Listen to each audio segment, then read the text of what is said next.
Hi, welcome to this episode of Badminton Malta's podcast Just Hit It.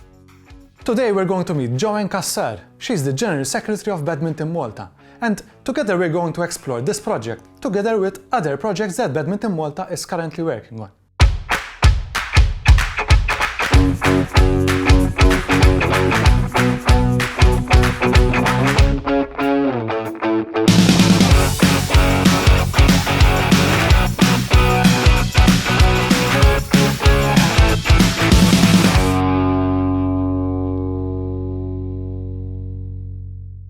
Hi Joanne, thank you for being with us today. This podcast is part of the Just Hit It project, and we're going to start right on this project as well. What difference are you seeing now from that this project has been now being applied for the last months? Have you seen already some results, some changes that you've been noticing?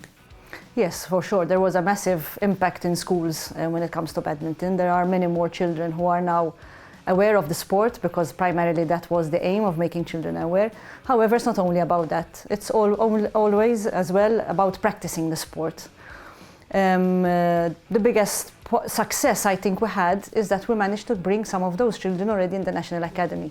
So a group which was not existent now stands at a number of 30, which I think is a big success. So you're already seeing a shift from the children and the youngsters who are following this program to the National Academy. So what about the National Academy? What is the structure of the Academy? What are the goals of the Academy?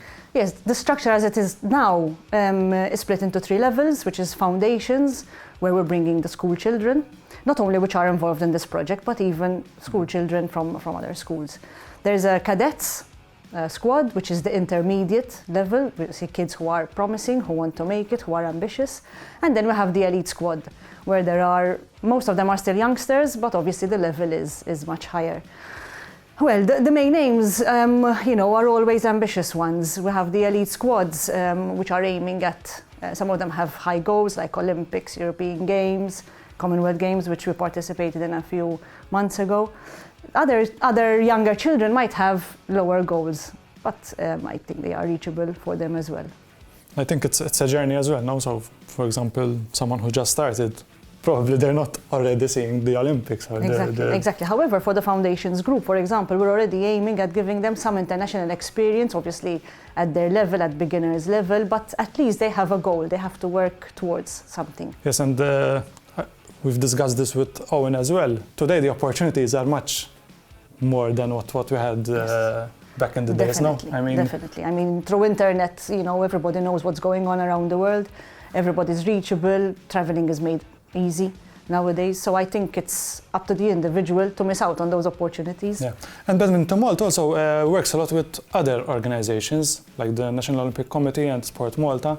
And of course, it's always trying to find ways on how to assist these players to have more opportunities, because after all, it's good to practice and it's good to play in the local setting, but of course, I think that everyone tries to see then the bigger picture, trying to compete in the international level. So, what is Badminton Malta doing also to try and keep increasing these opportunities to these children and youngsters? Thanks to the engagement of Matthew Haynes, we have a much better structure with regards to the academy, the goals, a development plan, and a technical plan. So that all put together builds a pathway for the player who has just started up to the player who is aiming to participating in the Olympics.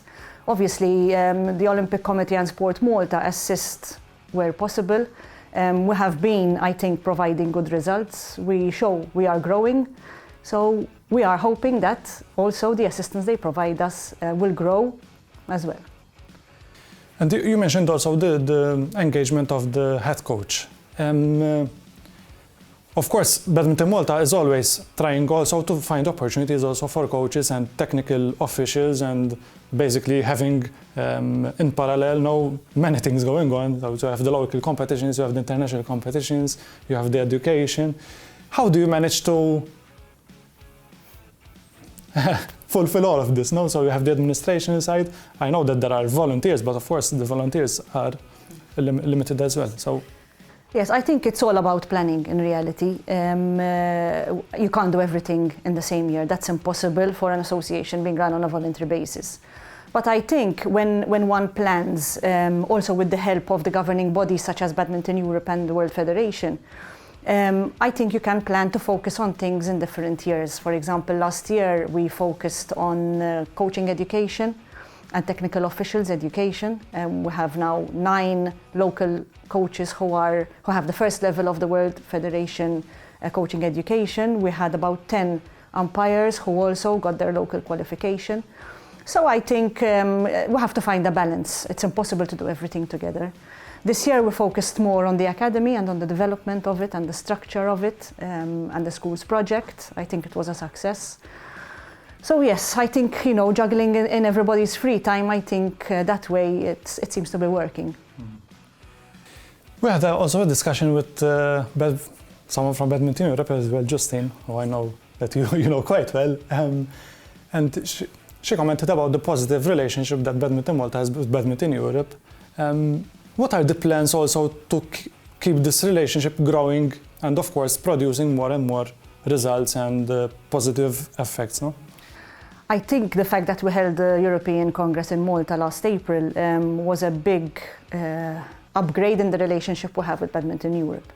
I think also having a memorandum of understanding with the association helps in kind of tracking where we are. So we have to do our part, but they are on us to say, listen, here you need to work a little bit harder, here you're good. So that I think helps us in moving forward. I think it's also about us taking the opportunities they offer. Obviously, we take more opportunities from the European Federation rather than the world because it's the continental federation. Especially when it comes to even administration, education, events. We always took the opportunity and they help us learn. So their assistance is always there, just a phone call away nowadays. We know all the people, so that is a big advantage. But yes, I think the Congress we had here really made our relationship stronger. You mentioned also the memorandum of understanding. Can you go a bit more into detail? I mean, probably many people who are watching don't know about the details of such a thing. What does it consist of? What are the main goals? Why is it in place? The main goals are aiming at KPIs. So there are targets which Badminton Europe set. Originally they were sky-high numbers, but after obviously going through it with them, we had it revised and made it more reachable.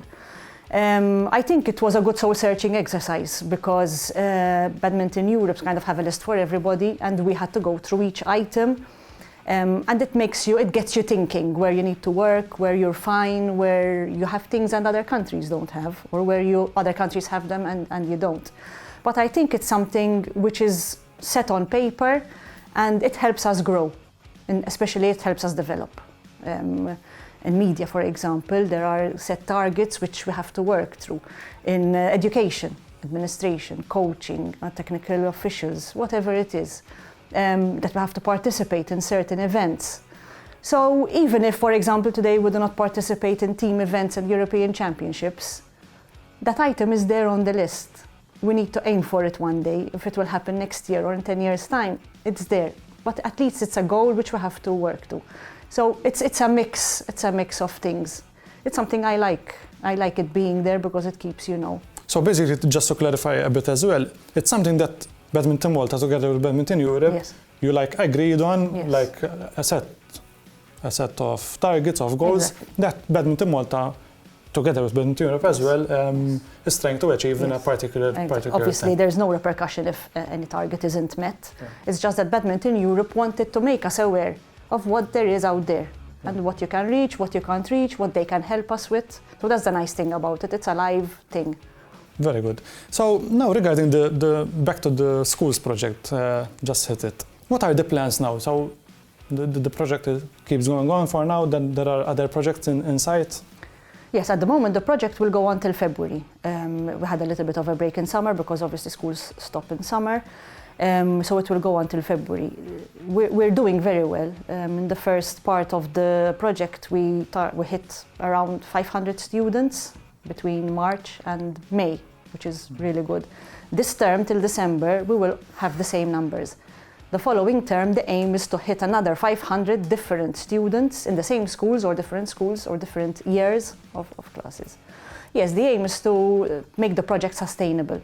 At the moment, we're benefiting from VOPS project funding, which obviously will be there for 1 year. But then it's up to Badminton Malta to make this sustainable. I think the results are showing that it is viable. So yes. However, the project might expand, and we will kind of aim for different levels and different types of schools. There's another opportunity that has been rising in the last years and months actually, which is air badminton. Malta is a small country, it's full of beaches. Unfortunately, we're quite a windy country as well. But are there any plans to introduce this concept to schools, to youngsters as well? Or? At the moment, we have just started exploiting air badminton. So we had 2 events out of 5, I think, which Badminton Malta, together with persons who showed interest in organizing them. I think the outcome was very good. We had one in Birzebuja and one in Gozo, where it looks like we engaged about 100 people just in 2 events. It's a very interesting variation of badminton. We use the same rackets, it's a different shuttlecock. You can play on the beach, you can play in the street, you can play on grass, you can play even on a floating court and water. So that's quite interesting. I think there is a lot to exploit in air badminton. It looks like there are competitions out there going on in Europe. Looks like Holland is quite eager on doing this. It's going to be part of the World Beach Games in Bali, I think, next year. So I believe Malta, with the climate we have, is quite potential to exploiting more in air badminton. So, to conclude, we spoke about opportunities, about Badminton Malta trying to get more opportunities for youngsters. This podcast is aimed for children who already attended to the Just Hit It project and, of course, their parents as well.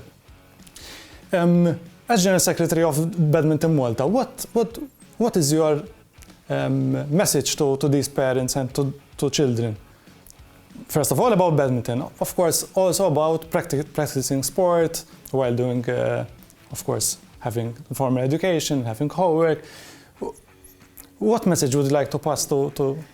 Well, I believe the message we need to get out there is that, and I think have seen a big improvement in parents supporting children. At the moment, we are aiming at younger children in primary schools. So at that age, they're still trying different sports, and maybe towards the end of primary school, they start picking their sports. My message would be, if a child, shows interest in that sport, support them. We are never going for giving up education for sport. That is a choice the athlete makes at a later age. But I think sports in general gives a lot of benefit to children. Badminton is a sport where you need a lot of focus, a lot of coordination, so I believe there are a lot of benefits also for the player himself to develop. But I think, parents should support kids, be patient with them, drive them around, because I think if they take it seriously, then there might be opportunities, as we already had with Olympics and Commonwealth Games, which ultimately are an athlete's dream. And they're there, for us to take. Very good. Thank you very much for your time, Joanne. Thank you for watching. If you'd like to watch more of these podcasts, follow Badminton Malta on Facebook, Instagram and YouTube. See you next time.